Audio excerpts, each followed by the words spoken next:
Hello students, welcome to BIMB YouTube classes. MBA first year का आपका subject है operation management. उसमें हम अपनी यूनिट 4 का नेक्स्ट टॉपिक कर रहे हैं, जो हमारा सप्लाई चेन परफॉर्मेंस मेजरमेंट, कि हम किस तरीके से अपनी परफॉर्मेंस को मेजर करेंगे सप्लाई चेन की। सप्लाई चेन हमने प्रीवियस लेक्चर में पढ़ा था कि क्या होता है, इसे हम लॉजिस्टिक्स भी बोल सकते हैं, ठीक है।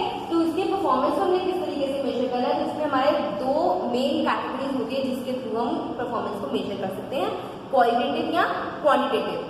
इसके बारे में पढ़ने से पहले हम एक बार पढ़ लें। Supply chain performance measure can be defined as an approach to जज the performance of supply chain system, कि जो हमारा सप्लाई चेन सिस्टम है उसकी परफॉर्मेंस को मेजर करने का जो तरीका है वो हमें सप्लाई चेन परफॉर्मेंस मेजरमेंट हमें मतलब एक ऐसे तरीका है जिसके थ्रू हम उनकी परफॉर्मेंस को मेजर करते हैं कि जो हमें सिस्टम में जो चीजें यूज कर रहे हैं, सप्लाई चेन में कौन कौन सी चीजें इंक्लूड है, वो हमारे लिए कितना बेनिफिशियल है, उनकी परफॉर्मेंस कैसी है। Supply chain performance measures can broadly be classified into two categories: qualitative measures and quantitative measures. Qualitative में कौन सा आएंगे? For example, customer satisfaction and product quality. ये हमारे quantitative होते हैं, इन्हें हम क्वांटिटी के थ्रू हम बता सकते हैं कि हमारे कितने कस्टमर्स इंक्रीज हो रहे हैं, ठीक है, या फिर हमारी सेल्स कितनी बढ़ रही है। क्वांटिटेटिव में वो क्वालिटेटिव है हमारी कस्टमर सेटिस्फेक्शन, कि कस्टमर को कितना सेटिस्फेक्शन हो रहा है, इसे हम क्वांटिफाई नहीं कर सकते, उसे हम मेजर नहीं कर सकते हैं, ठीक है। और साथ ही प्रोडक्ट क्वालिटी को भी हम मेजर नहीं कर सकते कि कितनी अच्छी थी, ठीक है। तो क्वांटिटेटिव में कौन सा आएगा? For example, order to delivery lead time, supply chain response time, flexibility, resource utilisation, delivery performance. ये हमारी क्वांटिटेटिव मेजर्स है कि कितना टाइम लिया, कितनी जल्दी ऑर्डर को आपने डिस्पैच किया, रिसोर्सेज को कितना अच्छे तरीके से यूटिलाइज कर रही है, सारे हमारे क्वांटिटेटिव है जिन्हें हम क्वांटिफाई कर सकते हैं। The performance of the supply chain can be improvised by using a multi-dimensional strategy which addresses how the company needs to provide services to diverse customer demands. इसके बाद हमारे quantitative measures हैं। बेसिकली हमारे quantitative measures जो होते हैं जो हम ज्यादा यूज करते हैं, ठीक है। quantitative measures में हमारे कौन से आएंगे? quantitative में भी हम दो पार्ट में डिवाइड कर सकते हैं, फाइनेंशियल मेजर्स या non financial measures. Quantitative measures is the assessment used to measure the performance and compare or track the performance of the product. We can further divide the quantitative measure of supply chain performance into two types. Quantitative क्या है? हमारा main purpose क्या होता है कि जो भी हम यूज कर रहे हैं उसके अंदर सप्लाई चेन में अपनी जो सिस्टम में हमारी चीजें आ रही है उन्हें किस तरीके से क्वांटिफाई कर सके, किस तरीके से उन्हें एक्सेस कर सके, इवेल्युएट कर सके। इसके लिए हम क्वांटिटेटिव मेजर्स यूज करते हैं। और इसमें भी हमारे दो तरीके के आते हैं, financial measures and non financial measures. तो फाइनेंशियल मेजर्स कौन से होते हैं? नॉन फाइनेंशियल मेजर्स है हमारे the matrices of non-financial measures comprise cycle time, customer service level, inventory level, resource utilization, ability to perform, flexibility and quality। ये सब हमारे non-financial measures आते हैं जिन्हें हम monetary terms में हम नहीं यूज कर सकते हैं। और जो financial services यानी जिन्हें हम monetary terms में हम उन्हें यूज कर सकते हैं, वो हमारे हैं the measures taken for gauging different fixed and operational costs related to supply chain are considered the financial measures. Finally, the key objective to be achieved is to maximize the revenue by maintaining the low supply chain cost। कि अगर जितनी हमारी supply chain की cost कम होगी उतना ही ज्यादा हमारा revenue आएगा, ठीक है। तो ये हमारे दो मेजर्स है। उसके बाद हमारा नेक्स्ट टॉपिक है supply chain efficiency. Supply chain efficiency क्या होती है? कितनी एफिशिएंटली जो हमारी सप्लाई चेन है, जिससे हमारे जो प्रोडक्ट्स है मैन्युफैक्चरर से कस्टमर तक पहुंच रहे हैं, उस चेन की कितनी एफिशिएंसी, कितने अच्छे तरीके से वो अपना वर्क को परफॉर्म कर रहा है। Supply chain efficiency is related to whether a company's process are harnessing resources in the best way possible, whether those resources are financial, human, technological or physical। किसी भी तरीके के रिसोर्सेज हैं, क्या वो उसे फुली यूटिलाइज कर पा रहा है या नहीं कर पा रहा है, ये मेन फोकस रहता है हमारा।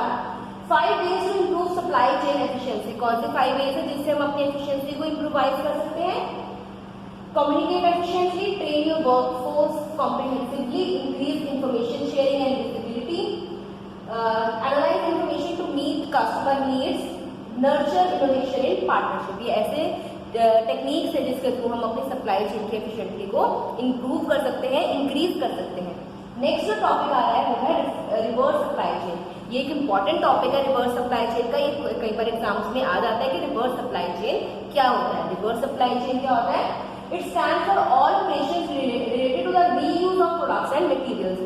जैसे कि नाम है रिवर्स सप्लाई चेन, तो यानी हमारा कस्टमर से मतलब रिवर्स डायरेक्शन में फ्लो करता है कि उसका जो हमारा हमने प्रोडक्ट कस्टमर को डिलीवर किया है उसका रीयूज कितना है, कैसा है। तो उसे रीयूज करने के लिए कस्टमर को आपको प्रोडक्ट का चाहे वो यूटेंसिल है या कोई भी चीज है वो आपको रिटर्न करना पड़ेगा। तो यानी सप्लाई चेन हमारी क्या हो जाएगी, रिवर्स हो जाएगी। जैसे हमारे रिसाइकिल वगैरह चीजें होती हैं तो उसके लिए कस्टमर को रिटर्न करना पड़ता है, तो एक रिवर्स चेन चलती है। तो ये रिवर्स सप्लाई चेन क्या है, एक ऐसी टेक्निक जिसमें हम गुड्स को रिसाइकिल करके या रीयूज किस तरीके से कर सकते हैं प्रोडक्ट्स या materials. It is the process of planning, implementing and controlling the efficient, cost-effective flow of raw materials in process inventory, finished goods and related information from the point of consumption to the point of origin। ठीक है, हम यहाँ पे consumption से origin की ओर जा रहे हैं। हमारा जो ये है रिवर्स हमारा ये गियर है, तो यानी हमारे ये क्या हमने इसका नेम कर रखा है reverse supply chain. Origin for the purpose of recapturing value or proper disposal, more precisely, reverse logistics is the process of moving goods from their typical final destination for the purpose of capturing value or proper disposal. Remanufacturing or refurbishing activities also may be included in the definition of reverse logistics. Reverse logistics की definition में हमारी रीमैन्युफैक्चरिंग या रिफॉर्मिशिंग भी include होती है, जिसमें हमारा final जो हमारा मतलब कस्टमर से हमारा जो हमारा मेन मैन्युफैक्चरर है उसके पास गुड्स रिटर्न होती है रीयूज के लिए, रीयूज के पर्पज पे गुड्स रिटर्न होती है। The reverse logistics process includes the management and sale of surplus as well as return equipment and machines from the hardware leasing business. For instance, goods move from the customer to distributor or to the manufacturer।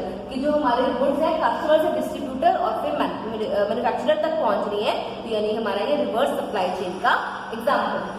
Next is international supply chain. International supply chain क्या होती है, जब हम local या national boundary से हटकर मतलब world wide अपने गुड्स को जो हम सप्लाई जो लिंक है हमारा जो चेन है उसे ब्रॉडर कर रहे हैं, मतलब वर्ल्ड वाइड हम अपने गुड्स को सेल आउट कर रहे हैं, उसे हम एक दूसरे मतलब सप्लाई चेन हमारी उसमें हमारा ग्लोबल फैक्टर भी इंक्लूड हो गया है, तो उसे हम बोलेंगे international supply chain. It is defined as a distribution of goods and services throughout a transnational company's global network to maximize profit and minimize waste। कि अगर हमारा ग्लोबलाइज हो जाएगा सारी चीजें तो हमारा जो है कॉस्ट भी कम होगी और जो वेस्ट है वो भी कम होगा, इसके साथ साथ प्रॉफिट मैक्सिमाइज हो जाएगा।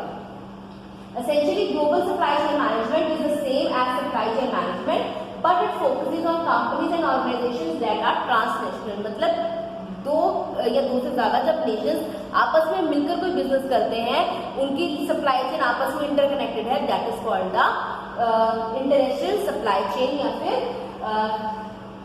Global supply chain. ठीक है, ग्लोबल सप्लाई चेन मैनेजमेंट है 6 मेन एरियाज ऑफ कंसंट्रेशन। कौन से 6 मेन एरियाज है जहां पर कंसंट्रेशन देने की जरूरत है? First is logistics management, then competitor orientation, customer orientation, supply chain coordination, supply management and operations management. ये 6 एस्पेक्ट्स हैं जिनके ऊपर फोकस रख के हमें ग्लोबल सप्लाई चेन को मैनेज करना है। These 6 area of concentration can be divided into 4 main areas। अब ये 6 हमने मेन हाईलाइटेड किए हैं, इन्हें हम 4 कैटेगरीज में डिवाइड कर सकते हैं। कौन सी है? Marketing, logistics, supply management and operation management. In 4 broader categories में हम इन 6 को हम सब कैटेगराइज कर सकते हैं। Global supply chain management can be impacted by several actors who impose policies that regulate certain aspects of supply chains। Government and non-governmental organizations play a key role in field as they create and enforce laws or regulations which companies must abide by। क्योंकि government या non government organisation इसमें important role इसलिए play करती हैं कि कुछ rules and regulations वो impose करती हैं जिन पे अबाइड होकर कंपनीज को अपना वर्क करना पड़ता है। Next is operating and managing a global supply chain comes with several risk. These risks can be divided into 2 main categories: supply side risk and demand side risk। supply side risk यानी goods की या raw materials की, finish goods की supply से related. Demand यानी customer क्या demand कर रहे हैं उस प्रोडक्ट की वर्ल्ड वाइड, ये उससे रिलेटेड रिस्क होते हैं कि उस प्रोडक्ट की जो है डिमांड राइज होगी या नहीं। इसके बाद जो हमारा नेक्स्ट इंपॉर्टेंट टॉपिक है that is called the inbound and outbound SCM. Inbound and outbound SCM भी इंपॉर्टेंट टॉपिक है। Reverse supply chain I hope आपको समझ में आ गया होगा। अब inbound and outbound SCM in supply chain management क्या होता है? Inbound logistics refers to the transport, storage and delivery of goods coming into business. Inbound यानी जो business में आ रहे हैं, आउटबाउंड यानी जो बिजनेस से हमारे मतलब कंपनी से मैन्युफैक्चर होकर फिनिश प्रोडक्ट हमारे कस्टमर्स तक पहुंच रहा है, ठीक है। Outbound logistics refers to the same for goods going out for a business, कि अगर जो बिजनेस के लिए हमारी कंपनी हमारी फैक्ट्री से बाहर जा रहा है, that is called outbound logistics in supply chain management. और जो हमारे बिजनेस के अंदर आ रहा है एज अ रॉ मटेरियल तो या प्रोसेसिंग के लिए आ रहा है तो उससे बोलेंगे inbound. Inbound and outbound logistics combined within the field of supply chain management, as manager seeks to maximize the reliability and efficiency of distribution networks while minimizing transport and storage costs. इसकी भी importance है हमारी। Supply chain partners कौन से होते हैं हमारे? Companies work with different supply chain partners on the inbound and outbound side of logistics. The inbound side concerns the relationship between companies and their suppliers, while the outbound side is the how companies get products to their customers, कि customer को किस तरीके से product को aware करवा रहे हैं वो हमारा आउटबाउंड में आएगा, और जो हमारा सप्लायर और कंपनी के बीच में क्या रिलेशन बिल्ड हो रहा है वो हमारा इनबाउंड लॉजिस्टिक्स में आएगा। Regardless of the source or destination, companies may work directly with third-party distributions on either side as well. A wholesaler, for example, might work with a distributor to receive product from an international supplier while using their own fleet to deliver goods to their domestic user, कि हमारा एक single partner भी हो सकता है, जैसे wholesaler है जो हमें हेल्प कर रहा है सप्लायर से गुड्स को लेके आने के लिए, चाहे वो इंटरनेशनली क्यों ना हो, और साथ ही साथ उन मतलब गुड्स को हमें सेल करने में कस्टमर तक पहुंचाने में भी हेल्प कर रहा है, ठीक है। तो वो हमारा क्या होगा, एक पार्टनर बन जाएगा हमारा सप्लाई चेन में इंपॉर्टेंट पार्टनर। देन इसके बाद हमारी इसी के अंदर एक टर्म आ रही है इनबाउंड आउटबाउंड में, डैमेज एंड लायबिलिटी, की अगर किसी का डैमेज होता है ट्रांजिट के टाइम या फिर स्टोरेज के टाइम पे तो कौन किसकी लायबिलिटी अराइज होती है। Transport agreement between suppliers and customers specify which party is financially responsible for the cost of any damage occurring in transit at different points according to specific terms.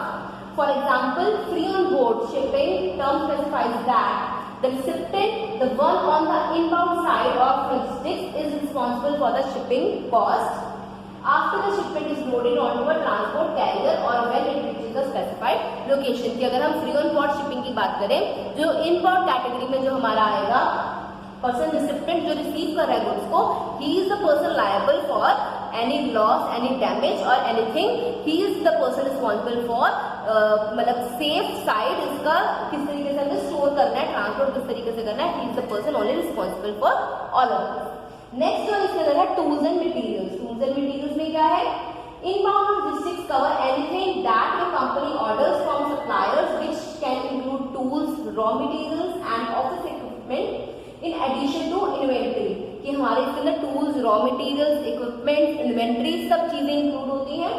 Outbound logistics office on the other hand deals almost exclusively with your and products, ठीक है। Inbound में हमारी सारी चीजें raw materials वगैरह आएंगे क्योंकि हमारे कंपनी में आ रही हैं जिसमें हमने प्रोसेस करना है, एंड आउटबाउंड में हमारे सिर्फ फिनिश गुड्स आएंगे जो हमारी कंपनी से बाहर कस्टमर के लिए as the finish product use के लिए जाएगी। इसके बाद है हमारा supply chain integration. Next topic is supply chain integration. ये क्या होता है, vertical integration occurs when one company acquires और merges with its own supplier और customer. A vertical integration strategy can greatly increase supply chain efficiency and reduce competitive cost advantage due to the single source of strategic control over multiple users। कि जो हमारा vertical integration होती है जब वो acquire कर लेती है दूसरे बिजनेस के साथ, टाई अप कर लेती है, ठीक है। इसके बाद जो हमारा नेक्स्ट है, इसके बाद हमारा है bullwhip effect in SCM. Bullwhip effect क्या होता है, SCM. The bullwhip effect on the SCM occurs when changes in customer demand causes the companies in the supply chain to order more goods to meet the new demand। जैसे bull के whip होते हैं, एक hump होता है, वैसा ही कब supply chain में एक हम्प आ जाता है, इसका मतलब एकदम से डिमांड राइज हुई है, फ्लक्चुएशन आई है एकदम से जो पहले हमने एस्टिमेट नहीं की हुई थी। The bull whip effect is a distribution channel phenomena rather problem in which demand forecast yield supply chain inefficiency।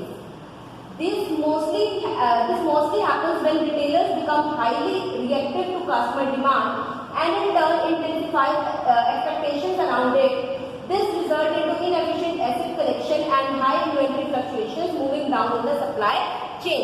कि एकदम से फ्लक्चुएशंस आ जाती हैं जिसकी वजह से एकदम जो डिमांड है हमारी राइज होती है और सप्लाई की जो हमारी है इनएफिशिएंसी क्रिएट हो जाती है. The bullwhip effect usually flows up the supply chains, starting with the retailer, wholesaler, distributor, manufacturer, and then the raw material supplier. इस तरीके से ये राइज करता है, फ्लो करता है. This effect can be observed through most supply chains across several industries. It occurs because the demand for the goods is based on the demand forecast from companies rather than actual customer demand. क्योंकि companies से very करता है, इसलिए एकदम very कर जाता है, ना कि कस्टमर से डायरेक्ट लिंक से. इसके बाद the bullwhip effect can be explained as an occurrence deducted by the supply chain where orders sent to the manufacturer and supplier create a larger variance than sales to end customer. जब बहुत ज़्यादा variance हो जाता है supply और demand में, तब ये हमारा bullwhip effect अकर होता है. This irregular orders in the lower part of the supply chain develop to be more distinct higher up in the supply chain. इसका एक डायग्राम भी है हमारे पास जिसे हम यहाँ पे प्रेजेंट कर रहे हैं कि फर्स्ट ऑफ ऑल जैसे देखिए यहाँ पे कस्टमर के पॉइंट ऑफ व्यू से यहाँ से स्टार्ट हो रहा है. कस्टमर में हल्का सा वेरिएशन था, ये कस्टमर ऑर्डर स्पाइक की, एकदम कस्टमर के ऑर्डर में स्पाइक आ गया, कस्टमर ज्यादा से ज्यादा डिमांड कर रहे हैं. देन उसके बाद वेयर हाउसिंग पे उसका कुछ ज्यादा इफेक्ट आएगा. ज्यादा इफेक्ट क्यों आएगा? क्योंकि warehouse increases orders. Warehouse जब सप्लाई एकदम ज्यादा आएगी, डिमांड ज्यादा आएगी, तो वेयर हाउस भी ज्यादा ऑर्डर प्लेस करेगा. उसके बाद डिस्ट्रीब्यूशन सेंटर्स पे क्या आएगा? उस पर और ज्यादा आएगा. क्यों आएगा? डिस्ट्रीब्यूशन सेंटर इंक्रीज ऑर्डर, फिर डिस्ट्रीब्यूशन सेंटर भी इंक्रीज ऑर्डर करेगा. अगर वेयर हाउस से हमें ज्यादा ऑर्डर्स डिमांड हो रहे हैं, कोई एक वेयर हाउस में है, डिफरेंट वेयर हाउस में सबसे एकदम डिमांड हमारी आएगी, तो हमारे ऑलरेडी हमारी फ्लक्चुएशन उसमें आनी जरूरी है, मतलब एक कंपल्सरी एलिमेंट हो जाता है. देन लास्ट हमारा प्लांट या सप्लायर, जहाँ पे हमारी गुड्स मैन्युफैक्चर हो रही है, प्रोड्यूस हो रही है, वहां पे उसका जो पंप, ये जो हम्प है, जैसे बुल का होता है बहुत बड़ा सा, वैसा ही बन जाता है. उतना ज्यादा इफेक्ट एकदम आ जाता है क्योंकि एकदम ऑर्डर्स बहुत सारे आ जाते हैं हमारे पास. ठीक है, ये डायग्राम में हम इसे रिप्रेजेंट कर सकते हैं. Then how do we minimise the bullwhip effect? किस तरीके से हम इस इफेक्ट को कम कर सकते हैं, मिनिमाइज कर सकते हैं. Every industry has its own unique supply chain inventory placement and complexities. However, after analyzing the bullwhip effect and implementing improvement steps, inventory in the range of 10 to 30% can be reduced and 15 to 35% reduction in instances of stock out situations and missed customer orders can be achieved. कि अगर हम इससे पहले से हम control करके रखें तो जो हमारे ऑर्डर्स में इतना गैप आ रहा है उसे 15 से 35% तक हम कम कर सकते हैं. ठीक है, below are some of the methods to minimise the bullwhip effect. कौन से ये मेथड्स हैं? Accept and understand the bullwhip effect. पहले हमें इस इफेक्ट को समझना पड़ेगा कि कहाँ से वो स्टार्ट होता है. जैसे हमने डायग्राम में देखा, कस्टमर से थोड़ा सा आया है, फिर वेयर हाउस पे उससे ज्यादा हो गया, डिस्ट्रीब्यूशन सेंटर पे और ज्यादा इफेक्ट आया है, एंड लास्ट जो हमारा प्रोडक्शन डिपार्टमेंट या प्लांट है जो हमारा, जहाँ पर गुड्स मैन्युफैक्चर हो रही है, वहां पर बहुत ही ज्यादा एकदम ही हाइक आ गया कि बहुत ज्यादा एकदम डिमांड राइज हो चुकी है. तो उसे इसलिए हमें पहले इफेक्ट को समझना पड़ेगा कि किस लेवल पे कितनी डिमांड अफेक्ट करती है. ठीक है, improve the inventory planning process, improve the raw material planning process, collaboration and information sharing between managers, optimise the minimum order quantity and offer stable pricing. ये हमारे ऐसे टेक्निक्स है, ऐसे मेथड्स है जिसके थ्रू हम बुलविप इफेक्ट को कम कर सकते हैं. ये वाला भी जो हमारा टॉपिक है बहुत ही इंपॉर्टेंट टॉपिक है. आप उसके कर्व्स को भी समझ लीजिए, किस पे सबसे ज्यादा आता है. वो हमारा प्लांट लेवल पे है, इफेक्ट प्लांट लेवल पे सबसे ज्यादा पड़ता है. और स्टार्ट कहाँ से होता है? कस्टमर से. कस्टमर के बाद वेयर हाउस, वेयर हाउस के बाद डिस्ट्रीब्यूशन सेंटर, एंड लास्ट में हमारा प्लांट आता है. इसके साथ हमारा ये टॉपिक खत्म हो रहा है और नेक्स्ट लेक्चर में हम अपने नेक्स्ट टॉपिक्स करेंगे. Till then, thank you, have a nice